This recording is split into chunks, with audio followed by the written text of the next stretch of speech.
Takže dobrý večer všem, podvečer. Tady je Libor Kotačka a Zdeněk Martínek. Pánové, co projeli celý svět a sedí v autě, které projelo celý svět. A je dokonce v České knize rekordů. Tak co nám o tom povíš? Tak každý na začátek říkám o naší cestě, že to byl takový můj sen, že jsem několik let dopředu, nemůžu říct úplně plánoval, ale prostě ta myšlenka ve mně byla a úplně upřímně jsem si myslel, že ji nezrealizuju, že prostě to bude jako hodně těžká výzva něco takového udělat. A pak poslední 2 roky už jsem vlastně víceméně pracoval, soustředil se na tom, aby jsme něco takového mohli dokázat a s velkou pokorou jsem to bral, že to jdeme jakoby zkusit a že hold jsme i s rodinou byli dohodlí, že můžou přijít okamžiky, kdy to prostě bude muset stopnout, vrátit se nebo něco takového.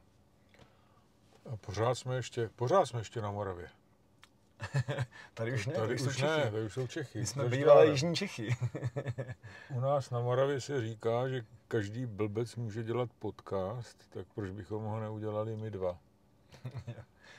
Přesně tak, proto jsem tady trošku Libora do toho nahecoval a jsem za to moc rád, že to jdeme zkusit odvyprávět. A abychom se dostali k tomu, co dělám já, tak kdy jste přejeli poprvé hranice, kdy naposledy a kolik hranic jste přejeli celkově? Pamatuju si, že jsme si sepsali seznam 26 zemí jenom na této jedné cestě.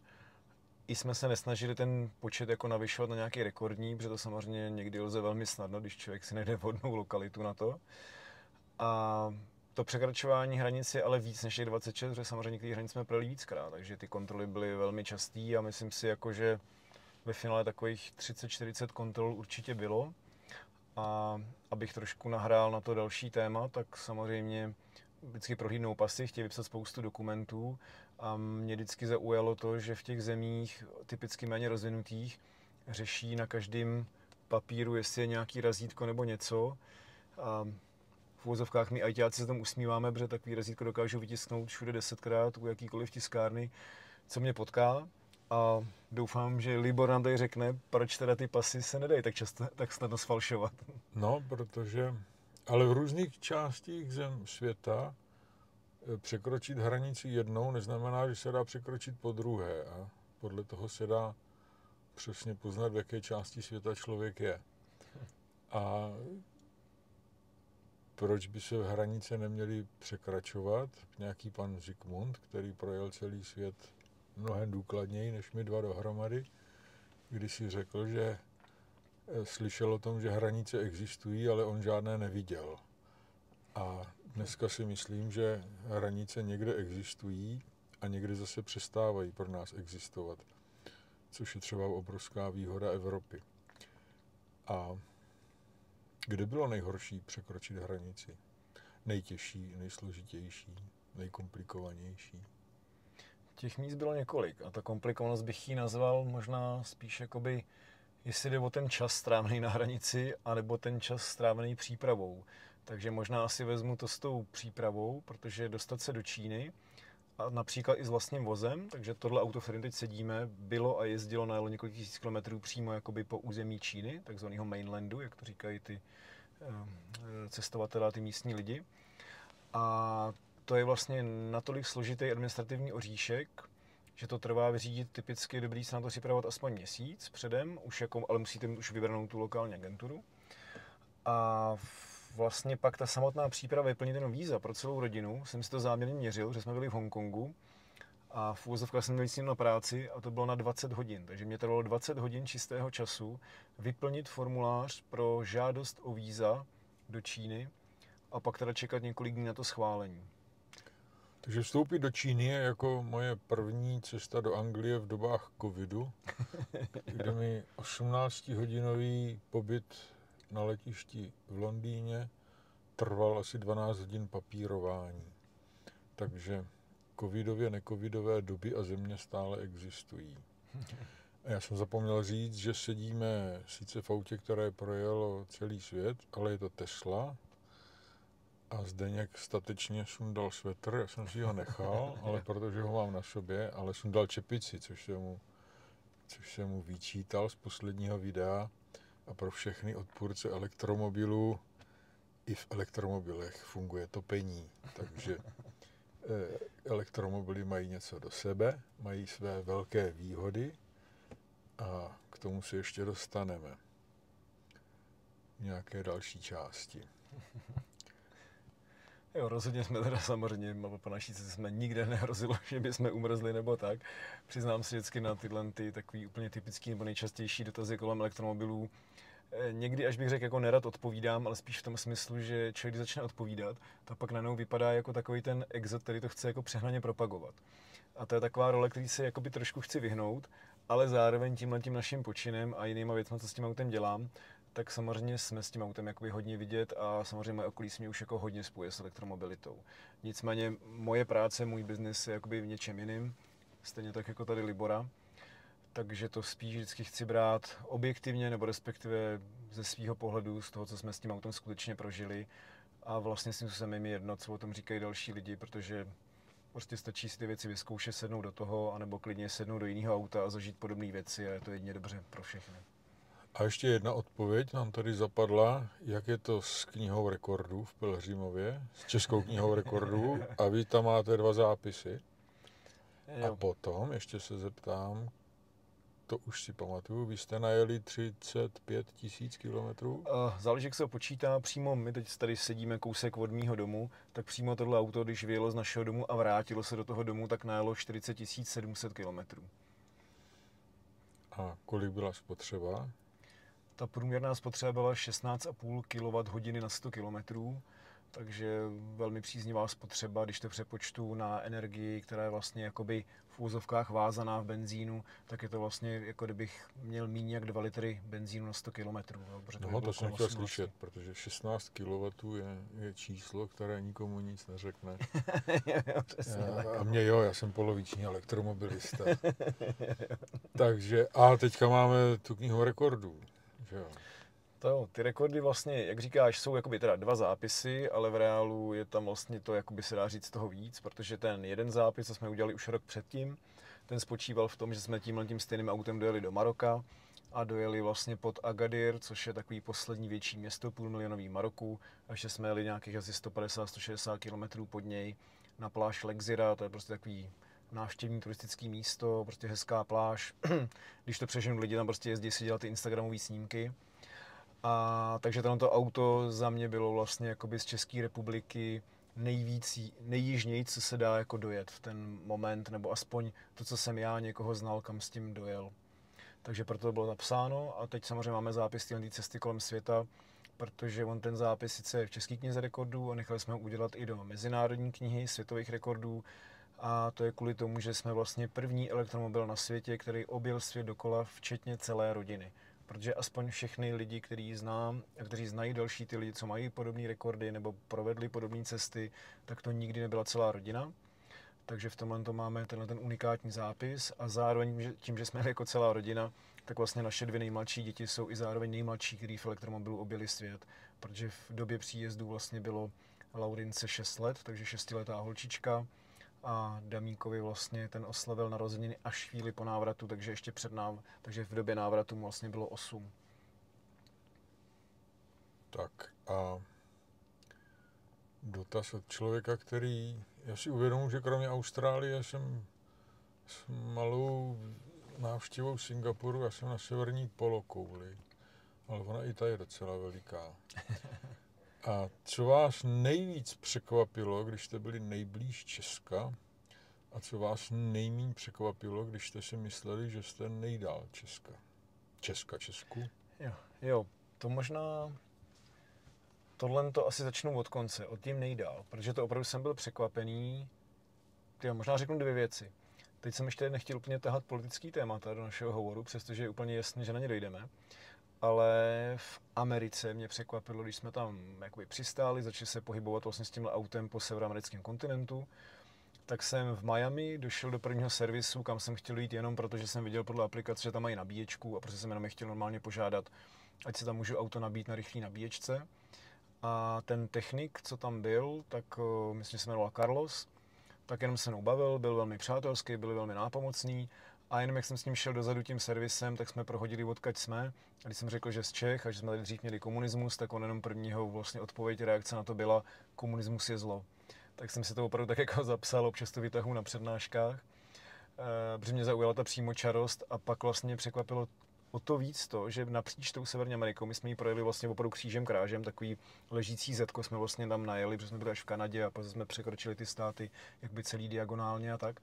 Tak vlastně jsme potkali několik lidí, kteří zažili buď komunismus, nebo zažili prostě jejich rodina nějaký útrapy nebo nějaký ústrky, takže vlastně jsem popravdě vůbec nečekal, že tohle na té cestě budu potkávat. A ještě už vůbec ne v těchto zemích na severoamerickém kontinentu.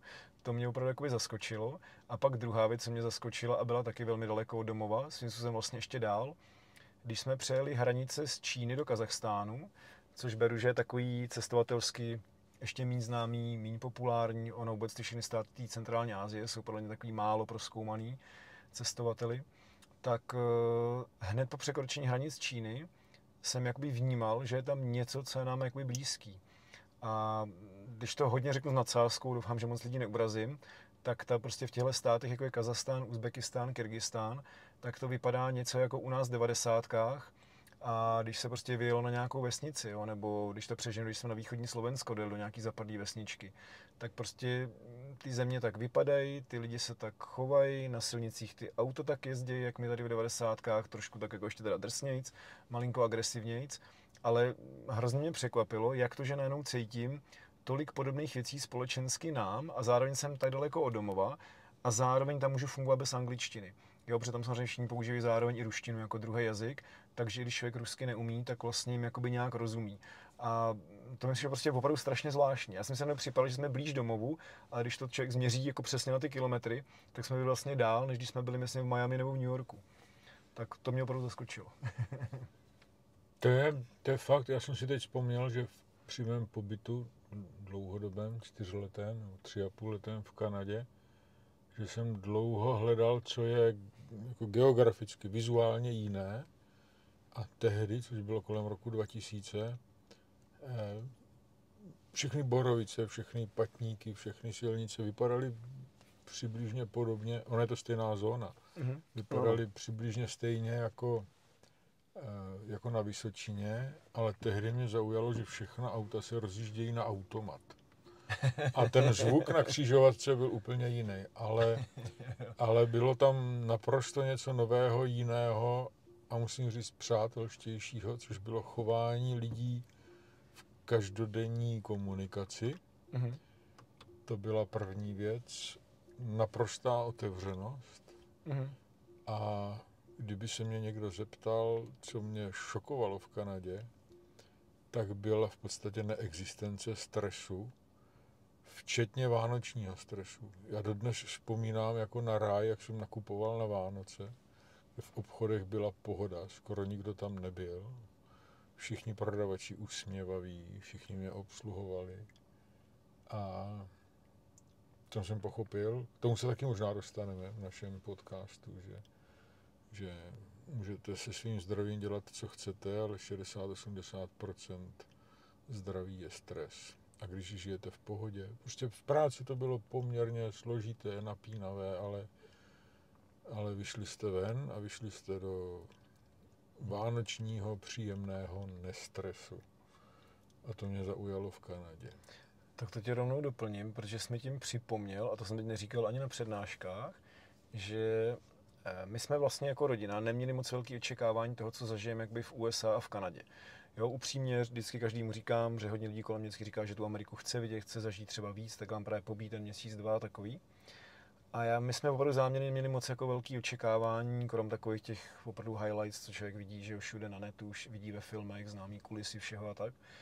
A jedna z věcí, co byla tak jako strašně pozitivní, a opravdu jsme teď připomněl tím popisem Vánoc, my když jsme přejeli ty hranice z USA do Kanady, tak člověka zarazí jedna věc, že jak jsme zvyklí z Evropské unie tady, že ty hranice jako kdyby nemáme a tam ty země jsou vlastně velmi přátelský, že jo, mluví stejným jazykem, když teda opomenu nějaký ty niance, teritoria a takové věci a rozšířenosti těch jazyků v těch zemích, tak vlastně ty hranice tam ale jsou takový ty, jak u nás tady po staru, jako když jsme jeli do Německa v těch 90kách, že opravdu je tam ta aspoň malá fronta aut, samozřejmě to jako odsejpá, ale je tam nějaká fronta aut, musím někomu ukázat prostě pas, on se mě na něco zeptá a jedu dál.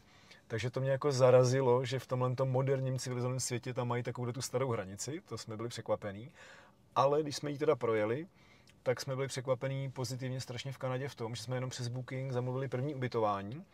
To byl takový domeček v ulici, v malém městě, prostě opravdu malý městečko, jak vypadalo to pro mě spíš jak z amerických filmů, že takový ty dřevěný domy, poklidná ulička, všude uklizeno. A oni tam docela chodili dost důchodci, jsem jako viděl. A když jsme druhý den ráno vyšli na ulici a začali tak něco se tam do auta, tak hned první prostě z těch důchodců, co šel kolem, na nás nějak promluvil, pozdravil a něco nám prostě řekl, teď už si opravdu ani nespomenu, jako jestli někam taky se plánuje cestovat nebo něco takového. A za chvíli šel druhý kolem a to stejný. Teď jsem se tam dali do řeči a prostě úplně bylo cítit taková, jako až bych to nazval jako opravdu rodinná atmosféra, že člověk tam vyšel jakoby v Kanadě na ulici a měl vlastně pocit, jako kdyby tam byl málem jako s vlastní rodinou, jako obrovskou nějakou stohlavou a ty lidi se tak jako vůči nám chovali a byli prostě se zeptali na cestu, byli takový opravdu, jak říkáš, otevřený a musím přiznat, že tenhle pocit jsem vlastně nezažil nikde jinde a že super, že se mě na to ptáš, protože jsem to prostě nezmínil ani nikomu jinému. To bylo strašně jako zvláštní a to ubytování bylo levný, čistý a jedno z nejluxusnějších, co jsme měli. Ono na přepočet vyšlo asi 2-2,5 tisíce na noc a mělo to hodnocení na Bookingu a 9,8, prostě takový to fakt špičkový, ale fakt bylo. Tam bylo všechno, co si vzpomenete, všechno připravený, všechno čistý a do toho venku měli přátelský lidi. Jo. To opravdu vypadalo málem jak kulisy z filmu, kdyby se z nás někdo dělal jako legraci a udělal nám takový tu umělou scénu, jako jo, až měl člověk podezření.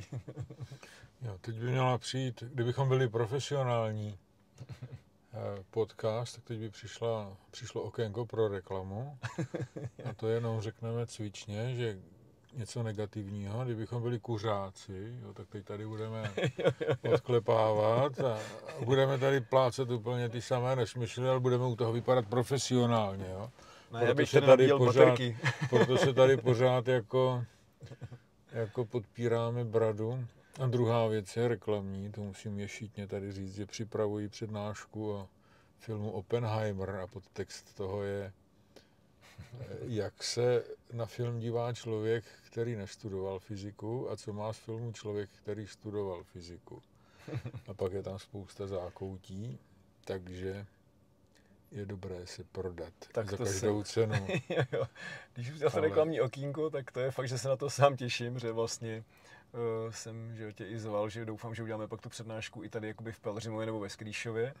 A kdyby to náhodou někoho nelákalo, tak ještě jako dodám, že vlastně Libor říkal, že tam budeme nějaký výklad jako lehtivých scén, takže to myslím, že musí zajímat i nefyziky. To tam bylo, zatím jsme na to nesehnali odborného poradce, takže, ale včera jsem říkal, že možná přijde i kouzelník, tak možná i lehtivé scény budou tam vysvětleny. No tím pádem tě teď vezmu tady do hospody, tu tam máme skoro na dohled, to ti ukážu, dáme za stromama a já myslím, že poradců máme během první minuty 10. A mě tam, já to vždycky říkám, že se dostaneme k politice a s politikou je to jako v sexu a vždycky říkám, že každý si myslí, že v tom je expert a jen málo kdo to doopravdy umí. Jo. Takže to je taková myšlenka k zamýšlení, kdyby si někdo chtěl udělat kávičku teďka. Ale mě tam zaujalo, že Oppenheimer má publikované poměrně známé a zásadní články s nějakým panem Tolmanem, který se v tom filmu taky objevuje. A paralelně s tím měl velmi intenzivní vztah s jeho manželkou. To v tom filmu taky je. Takže pokud vás zajímají takovéto rarity a drby, které šly paralelně s vývojem atomové bomby, přijďte na moji přednášku. Jako asi uvidíte, že kromě ukázky jaderného výbuchu, i když o ten se snažím, tam bude všechno. Ty mě až napadá, že to budeme jmenovat Liborovy pikošky, když to říkáš takhle. A taky se rozvíjíte, proč se Oppenheimerovi říkalo OPI. A to není tak jednoduché, jak to vypadá. Ale to si necháme na tu přednášku. Takže to byla reklamní vložka. První byla o kouření. Že sice je to zdraví škodlivé, ale sociálně to mělo něco do sebe. Minimálně na ty podcasty by se to mělo povolit. Protože jsou i lepší borci, než jsme my dva a vypadají úplně stejně blbě a kameně, když tam něco diskutují. A druhý je Oppenheimer, to bude možná moje životní dílo. 24. dubna by to mělo být, jestli je to čtvrtek, nějaký čtvrtek kolem 24. dubna. To je obrovská chyba. Kdybych ti to potvrdil, kdybychom ten podcast nenahrávali na můj telefon, kde mám kalendář. Obrovská chyba nepřipraveného přednašeče. Takže to ale tím si přeci jen člověče nahrál nepřipraveně. Před 24.4., ale rok předtím, to znamená 24, jsme my startovali z Barcelony. To byl oficiální start naší cesty. Ano, potvrzují to, je to 24.4. ve Velké Bíteši. Takže na náš první výroční start to děláš, to je dobrý start. A ono to bude totiž 121 let od narození pana Oppenheimera. Takže 121, my jsme startovali, když měl 120. No, 120. Ani to jsem ani nevěděl, že nám všechno takhle pěkně vyšlo. Se vrátíš do Pelhřimova a co všechno se dozvíš. No, to auto ani neuveze tolik znalostí, co získáme. No. Takže uvidíme, kdo přijde, ale kdo přijde, ten bude ozářen. To je jednoznačné. A zároveň se trošku obávám, že z reakcí publika ty to budeš tak nakoukaný, že budeme prosvícený jak rengenem do Marku Kostí, kdo je co zač. Takže tak. Dobře. A když tady ukončíme reklamní vložku a vrátíme se do Kanady, tak mi vlastně řekni ty ještě nějaký další postřehy z Kanady. Když si třeba právě jak jsi spatřoval ty, když si právě poprvé překročil ty hranice, jestli jsi tam měl taky takovýhle nějaký zážitek opravdu jako ihned. Odpověď bude velmi divná, ale by se z našeho podcastu nestal jako show business nebo další díl bakalářů. Já jsem do Kanady přiletěl pracovně v pondělí, to je dosti nepřesná informace, ale ta informace se upřesní, že to bylo v pondělí a to další úterý potom za 8 dní bylo 11. září 2001. Takže bohužel ne moc hrdě říkám, že jsem já Kanadu považuji za Ameriku, jako ve smyslu kontinentu. Tak jsem Ameriku poznal jenom 8 dní a pak už se to nějak komplikovalo. A na nějaký jiný díl podcastu, ale na to si vzpomeneme, tak já si totiž myslím, a já mám docela dobrou fotografickou paměť. Mám takovou pěknou historku a myslím si, že jsem letěl s jedním tím teroristou z Paříže. On se choval strašně nervózně, potřeboval být v Kanadě. Nám totiž nějak zrušili letadlo, já jsem tam měl přiletět v neděli. Ale to si nechám do nějaké kapitoly své knihy nové. Dobrý, jak jsem letěl s teroristou ohrožovat Spojené státy. Já si myslím, že tady uděláš reklamu na náš další podcast, že řekneme, že v díle 72,5 se odehraje tohle, jak ty odhaluješ mezinárodní terorismus. Ale dobrý, třeba se tam dostaneme. Ne, to jako... Tak v podcastu zase budu potom propagovat tu knihu, ale jo, nejdřív se musím postarat o sebe, potom pro ostatní. Jako. Dobře, myslím, že máme docela dlouhou tu reklamní vložku. Dostaneme se k politice brzo a včera jsem na sněmu vymyslel takový slogan na svou propagaci, že jako, samozřejmě jako, že bych mohl v politice dělat cokoliv, protože jako správný Čech rozumím všemu. A co jsme tady chtěli, my jsme hlavně zpropagovali Teslu a že i s elektromobilem jde bezpečně projet kolem světa. A tak musíme bojovat s motoristy. Já nevím, jestli je jmenovat, ale tím bych to uzavřel. Myslíš prezidenta, jo? Ano, jestli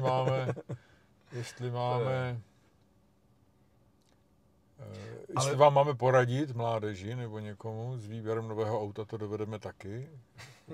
A u mě je problém, že už se mě okolí na to radši neptá.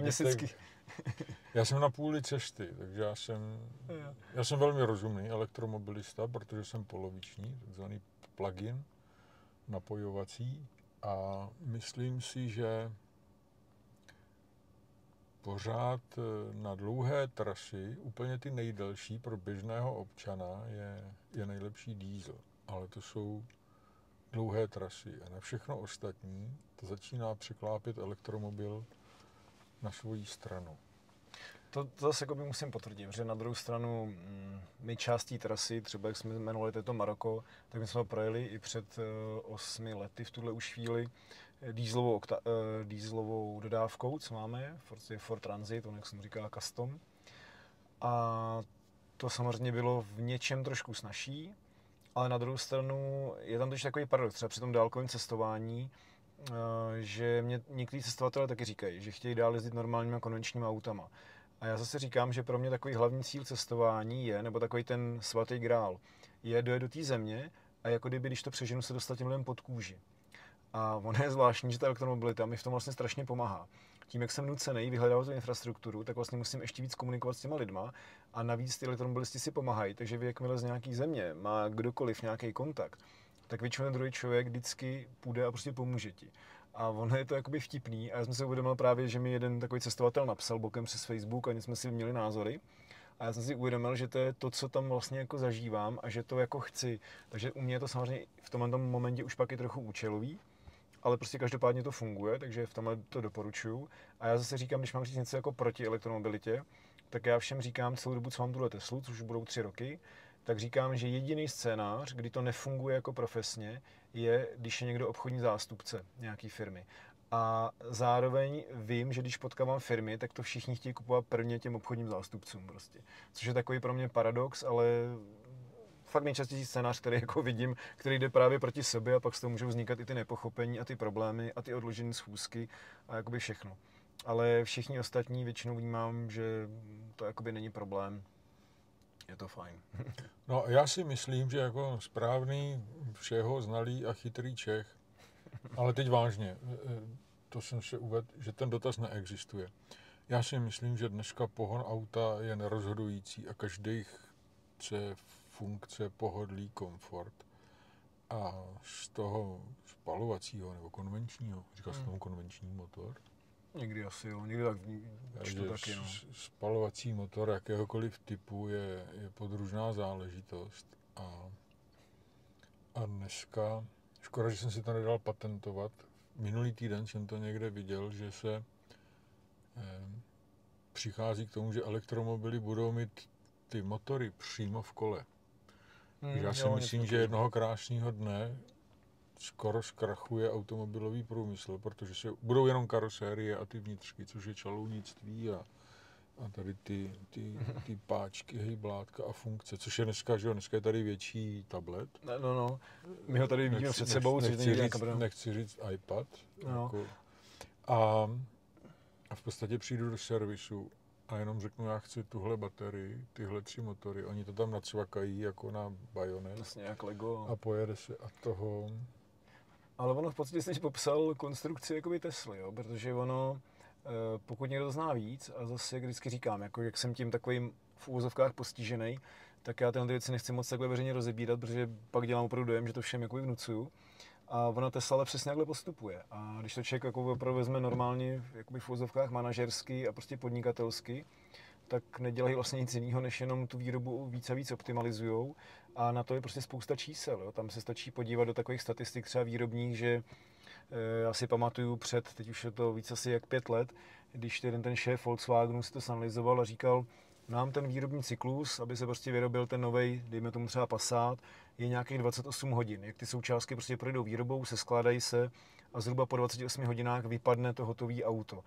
A teď samozřejmě bavíme o nějakém taktu a tak dál, to je teď jedno. No ale celý princip je, že Tesla už tenkrát tenhle cyklus měla 8 hodin. Takže oni vlastně byli schopní od toho vstupu součástek do výroby za 8 hodin vypadlo jako hotový auto. A to už měli tenkrát, no a Tesla v tom jde ale furt ještě dál, takže proto vlastně se objevují takové šílenosti, jako je třeba Cybertruck a podobný, protože oni s tím testují takové technologie, že mají třeba teď jeden z nejsilnějších lisů vlastně na světě, kvůli tomu, aby víceméně celou tu kasli, v který tady sedíme, tak ji třeba vyrobí obrovský lis z jednoho kusu.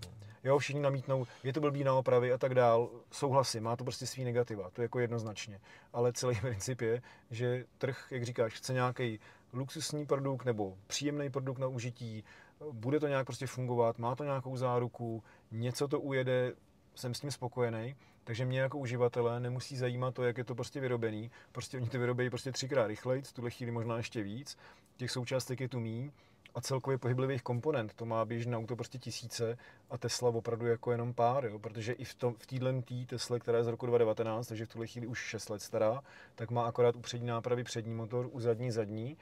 A u zadního je teda chladicí okruh, to moc lidi nevědí, tam je chlazení volejem, takový jakoby hodně schovaný, ale prostě je tam. Ale prostě nejsou takový ty další čerpadla, různý ty další chladiče a takovýhle jako věci. Jo, a tohle auto jedince má složitýho, že on si dobře využívá tu baterku, která tady je pod náma. a ta se vlastně musí umět chladit i nahřívat a ten okruh mají nějak napojený na klimatizaci, takže to auto umí v podstatě jakoby pracovat s energií, jako i s teplotou. Že když prostě my potřebujeme v kabině topit a ta baterka naopak má třeba hodně tepla, tak to umí jakoby vlastně přenášet skrz tu jednotku a naopak. Takže to je docela jako zajímavý, že s tím takhle jakoby pracuje. A pak tu další komponenty víceméně nejsou. Já sám opravdu té doby jsem to koupil, občas říkám, že já ji použiju za takový Lego. Prostě někde tady bouchnete blatník, nárazník, něco, no, tak se to vyndá, nacvakne, předsvakne v servisu a jako to je celý. Tam není někde prostě 1000 hadiček a 1000 drátů, respektive dráty tu jsou v každém autě, ale těch je tady míň. I to je optimalizovaný a pak by se mohly jít do takový ty architektury toho celého systému. A to je taky postaveno vlastně v úzovkách proti celému automotiv, jo? Že mě se třeba líbilo, na tohle to řekl kdysi ten náš bankéř, tady český Radovan Vávra, že on když třeba kupoval akcie Tesly, tak pro něj to bylo shortování na celý automotiv. Takže pro ty, co to neznají, je tím myšleno, že vlastně sázím na pokles ostatních. Takže on vlastně říkal, že pro něj nákup Tesly je vlastně jakože sázím do proti všem automobilkám a právě z těch důvodů, protože věděl, že technicky a architektonicky mají vyřešené takové věci, který vlastně se v těch tradičních výrobách jim nedaří přeskládat a chtěli by, teď ty automobilky vidět, že chtějí, ale je to prostě velký problém. No. Ale to už jsme se moc technických detailů. No právě jsem chtěl říct, abychom zbytečně nedělali reklamu Tesla jenom, protože stále máme dělat reklamu na přednášku 24.4. A musíme do toho přidat tu tvoji knihu. Já jsem neřekl, že přednáška se bude jmenovat Co měl Oppenheimer společného s pomádou. A to už dál nebudu říkat. A teď jsem si vzpomněl, ono je to všechno pěkné, tady si shodneme, že elektromobily je výstřelek módy a hobby uchylných, ale to, co si správně řekl, to, co si správně řekl, že výroba nějakého auta trvá 28 hodin a té Tesly 8 hodin. A když se vrátíme někde na přelom 19. a 20. století, když se zavedl tu pásovou výrobu Henry Ford a podobně. A všichni z toho dneska žijí a ve školách se to učí a podobně. A já jsem si vzpomněl, že moc jako nevíme. A to je z té Kanady, to se mi stalo. Že když dneska někdo řekne, že dovede auto vyrobit, auto má základní parametry, že tě má z nějakého bodu dovést do nějakého jiného bodu poměrně levně. Což teda je trošku námítka s tou pořizovací cenou. Ale nikoho v podstatě z principu nezajímá. Když bude auto jezdit zadarmo, tak ať jezdí na motor, co je dneska vodík, nebo ať jezdí na cokoliv, na brom. Ale tady s tím Henry Fordem, od kterého se učil pan Baťa, a já jsem starého Baťu potkal v Kanadě, a mám k tomu takovou humornou historku, kterou se tady netroufnu říct. Ale když jsem potkal jednoho kolegu, nějakého profesora, původem jako rodilého Inda, a on pořád jako něco říkal Bata, a já jsem mu jako taktně naznačil, že se to vyslovuje Baťa. A on nechápal proč a jak. A tak jsem mu řekl, no on je tam takový ten háček, který u toho T jako v mém příjmení, ale u toho T se píše jako čárka malá, tak to bylo strašně složitý i pro univerzitního profesora pochopit jako háček nad T, jako T. Ale když jsem mu řekl, že Baťa byl původem Čech, respektive Moravák, jo, protože ty už nejsi z Moravy, takže s tebou jako nic. Segregace. On se přede mnou postavil do pozoru, protože Baťa v Indii je doopravdy něco jako Steve Jobs, nebo možná už i Elon Musk pro nás. A on jako doopravdy řekl to, co byla pravda, že 90% Indie chodilo bosky. A on jim dal boty, ale s těma botama on nedal jenom boty a obuv, ale on tam postavil všechno. Jasně, no. Jo, on se staral o dělnictvo a byl to progresivní budovatel. Nechtěl jsem říct kapitalista, to má pořád takové divné konotace v našich zemích. Ale abych byl korektní, abych ty slova používal. Ale od toho se můžeme odpíchnout, takže řekněme, že Tesla je špatná věc, akorát, že všechno je na tom dobré, nebo na těch elektromobilech. Ale abych to řekl na druhou stranu, já v podstatě nechci, já jsem tvrdý odpůrce nějakých těch zákazů spalovacích motorů a myslím si, že to jde do kontraproduktivních výšin, vzdáleností, dálin. To jsem se zakoktal. Já ti v tom rozumím, ale chce to svůj čas, ono to jednou přijde, ale nejde to udělat silným rozhodnutím. Já si myslím, že efektivita ekonomie a že si to v podstatě svou cestu najde. Ale tady bych chtěl říct, jak jsem velký příznivec a propagátor, ono se tomu říká teda ekologických vozů nebo elektromobilů a podobně. A nikdo ať mi neříká, že někde tamhle, co je tamhle, 80 km před náma je Temelín a 90 km za náma jsou Dukovany. Tak ono to pořád spotřebuje nějakou energii, ale sám mohu potvrdit, že spotřeba, pokud jedu na elektrickém módu režimu v městech a ve velkoměstech a především Matíčce Praze, je opravdu diametrálně odlišná se spotřebou benzínu a Pražákům to tam nesmrdí. A to nebyla narážka na Pražáky. Já si v podstatě myslím, že ta elektromobilita ve městech má neoddiskutovatelný přínos. To rozhodně, to jestli ti do toho můžu skočit, tak právě, nebo respektive teď za každou tu větu mě napadlo příliš jako větvení něco dál, ale ten přínos, asi když budu, abych řekl něco takového hodně, jakoby, co zasáhne, tak je to úplně jednoduchý. My jsme ten největší přínos viděli právě v Číně a právě v těch státech centrální Asie. Tam je totiž znát, ty státy centrální Asie jsou, dejme tomu, hodně chudý. A tam, když přijde to velké města, když jsme byli konkrétně třeba v Almaty, Biškeku a v takových městech, Taškentu, tak třeba Almaty má 3 miliony obyvatel a tam, když přijedete, tak opravdu už na vjezdu do města prostě cítíte ten smrad prostě toho spálného benzínu a nafty. A nejde mi to, že bych takhle teď chtěl být se jako vůči tomu nějak vymezovat. Sám mám tady pořád doma zaparkovaný i spalovací auta.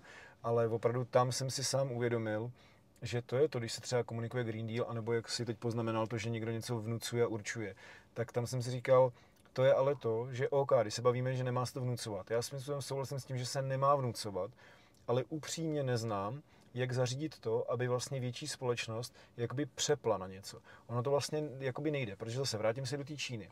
Tam ty věci mají taky nařízený a taky to tam prostě nějak funguje a zároveň to samozřejmě nechceme a svým způsobem tady v Evropě se tomu systému jich jakoby vysmíváme. Ale na druhou stranu je to jediný, kde je vidět, že byla asi nejrychlejší tranzice na světě mezi přechodama různých průmyslů, různých typů výrob. To bohužel je takový jako nepopiratelný fakt. A znám i dost chytrých lidí jako manažerů a prostě lidí, kteří řídí velký biznis, kteří pak řeknou, že opravdu i pro ně je to jako fenomén, že to není jako jenom jako jen tak, nebo si řekneme, jo, těm komunistům se to centrálně podařilo prosadit. Prostě je to určitě fenomén, že tak jako jsou schopni s tím fungovat. A když se vrátím do toho Almaty, tak prostě tam člověk vidí, že všichni jsou odpůrci těch euronorem a všeho, tak bych nám řekl, OK, tak tam běžte se s těma dětma bydlet na měsíc a pak mi řekněte, jestli tam chcete žít, anebo tady. Je to úplně jednoduchý. To bych řekl 2 věci a jestli se máme někdy v budoucnu po další reklamě na Oppenheimera dostat k nějaké, teď už to bude komedie. nějaké politické diskusi, tak si myslím, že obrovská chyba je tady, že se nečesky řečeno, že svět se polarizuje i názorově. A problém je v tom, že my máme jenom 2 póly. My máme prostě jako jenom dobrý a špatný a pro ty dobré ten druhý je špatný a pro ty špatné ten druhý jako zase taky špatný. A myslím si, že stejně tak dneska v podstatě se tady zvedá vlna, že kdokoliv dělá něco kolem, nebo kdokoliv propaguje, kdo propaguje Green Deal a podobně, tak je téměř na úrovni buď psychicky postiženého, nebo kriminálního zločince. A já si vždycky myslím, že ona ta pravda stejně jako, nebo pravda, to, co se má dodržovat je, nebo to, co se má nedodržovat, jak se má konat, jak se má člověk chovat, je stejně jako někde, máme si vzít jenom to lepší a to, co nás evolučně někam posouvá, protože musíme na rovinu říct, nebýt benzínu jako takového, tak jsme se za posledních 100 let nedostali až sem. Takže to vyzní velmi blbě. Nebýt benzínových motorů, tak jsme se za 100 let dostali k tomu, že sedíme v elektromobilu. To určitě, ale nevím, jestli tě můžu dát malou vsuvku, jestli víš to o tom přidávaným vlastně olovu do benzínu, že co bylo, až se pak začal dělat bezolovnatej, že se vlastně udává, že to byl sice v úzovkách dobrý vynález, vyřešil taky to klepání motorů a tak, ale když se někdy vyčíslili ty následky na zdraví populace, to olovo, tak jako je to strašný. No. To je jako, že se ale to udává po trinitrotolonu, je to jeden z nejhorších objevů lidstva. Já jsem to chtěl říct, právě jsem si vzpomněl ještě s tou Kanadou a tady s tou příhodou, že jeden můj známý profesor fyziky, původem Čech, jednou se k němu dostaneme, dostal místo v Číně. A ve velkém městě, řekl bych, kdybych věděl, ale skutečně nevím. O těch velkých měst je v podstatě pár a všechny jsou stejná. Jako velké město v Číně je 20 milionů a víc. A dobré podmínky, všechno fajn, ale řekl, bylo pro mě jako děsivé, když jsem přišel na hotel a každý den jsem měl takový popílek nebo prach nebo jako malé saze na bílém umyvadle. A on si uvědomil, že pracovně, možná asi i finančně, tam bude v pohodě, ale řekl, já nevím, jestli tady v tom chci žít. A myslím si, že my jsme jako hodně rychle zapomněli, že i tady v té vaší vesničce, kterou vidím před náma, že v podstatě za tu zimu se tady v každém domku prohnalo komínem 60, 80, 90 metráků uhlí. Vlastně prostě pár tun uhlí vždycky každý. A tamhle je teda Pelhřimov. Tamhle. Tak tam se to jako dopočítalo na vagóny.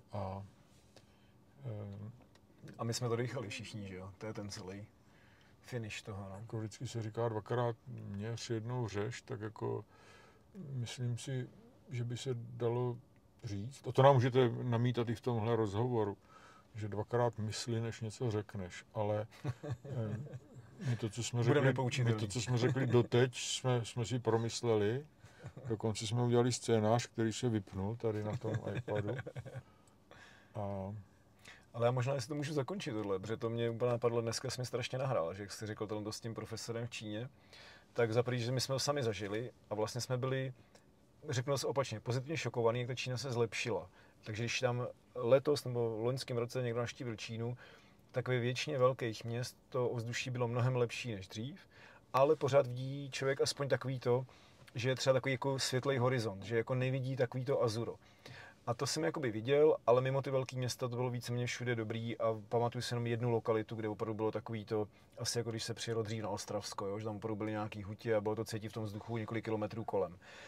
Ale abych to teda uzavřel, tak to, co mě šokovalo, bylo, že včera jsem byl na schůzce v jedné firmě na jihu Moravy, která vlastně kupuje nějaký stroje, traktory, takové věci z Číny. A oni mi řekli, když tam byli naposledy Číňani u nich, tak zrovna bylo, jak vyšlo sluníčko, bylo hezky a oni říkají, jo, dneska je pěkný den.